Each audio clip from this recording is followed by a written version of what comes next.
जय श्री राधे। रामधारी गुप्ता, खंड 2, प्रतिलेखन संख्या 141, गति 120, शब्द प्रति मिनट, कुल शब्द 500। प्रारंभ करें। महोदय, देशी रियासतों में प्रजा की दशा अत्यंत दयनीय थी। कुछ जमींदारों, ऊंची जात के लोगों, नरेशों के नाते रिश्तेदारों को छोड़कर सामान्य जनता, विशेष रूप से किसान, बड़ा ही कष्ट में जीवन बिता रहे थे। देशी रियासतों को निरंकुशता और निर्धनता का निचोड़ कहा जा सकता था। कभी कभी मर्जी होने पर नरेश लोग कुछ लोगों के साथ उदारता का व्यवहार भी कर देते थे, लेकिन सामान्यतः उन्हें अपने ऐशो आराम और अपनी निरंकुश सत्ता की ही चिंता रहती थी।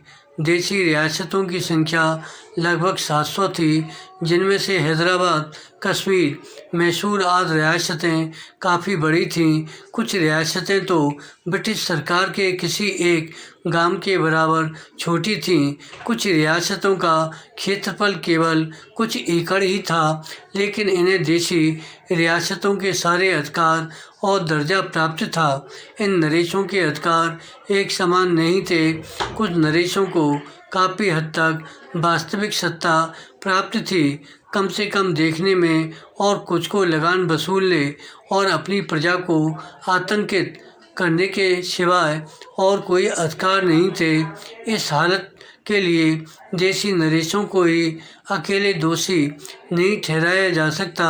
सिद्धांत रूप में यद्यपि उन्हें अपनी रियासत में पूरे अधिकार प्राप्त थे, लेकिन अधिकांश में यह सत्ता केवल जनता पर दमन और अत्याचार की चक्की चला सकने तक ही सीमित थी। यदि वे प्रजा की दशा सुधारने या उसे किसी प्रकार का प्रतिनिधिक प्रशासन देने की कोशिश करते भी थे, तो दिल्ली की राजधानी में बैठा सम्राट का प्रतिनिधि वायसराय या उन रियासतों में बैठा उसका एजेंट उन्हें वैसा करने से रोक देता था।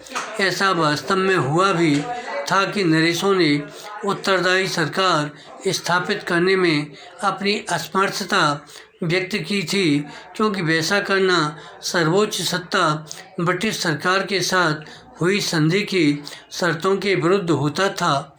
वस्तुतः वायसराय केवल संधि की शर्तों की सीमा में ही रहकर अपने अधिकारों का प्रयोग नहीं करता था।